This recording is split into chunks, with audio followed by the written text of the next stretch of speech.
He had been an active, rambunctious 5-year-old. He played hockey all winter long. He was a kid who seldom got sick. Well, then he started running a low-grade fever and took him to the doctor, and he was diagnosed with strep throat.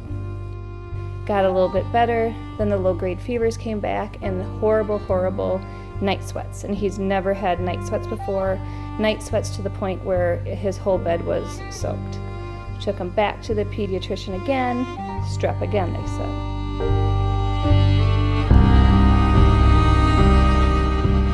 I'll never forget, they took us right from the clinic at Children's Minneapolis, and I still remember his little arms wrapped around my neck and his little legs and me carrying him underneath.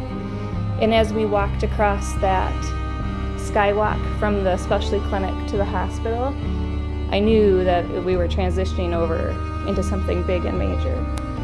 Our world was turned just absolutely upside down. It was, I think, 2 days later that we learned that he had stage 4 high-risk neuroblastoma.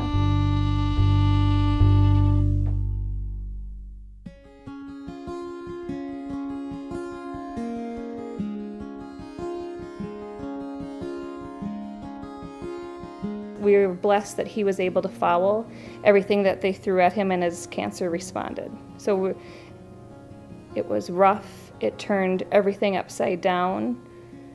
But in December of 2012, he was declared no evidence of disease.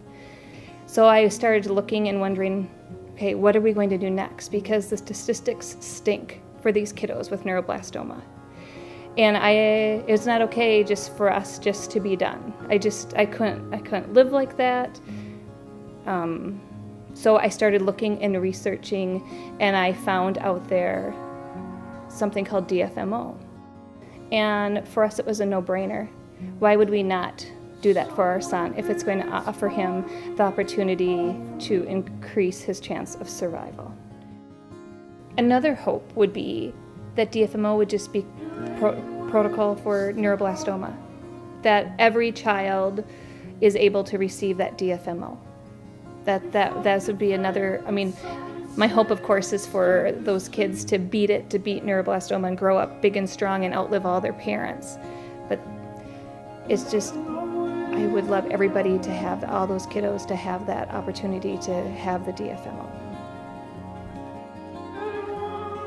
John has been very fortunate. He did just the COG. That's why I said I have guilt, because I follow these families who are struggling to get their kids net and to keep them net. And John, they gave him his protocol for treatment, and his body responded every step of the way that they hoped it to. And I know with this nasty, nasty beast of a cancer, that's not always the way that it is. But I also know that as good as John is today, that doesn't guarantee our tomorrow at all. I know that with this disease, this cancer, that our life can change in a second without any symptoms. It can be the next set of scans, and that's...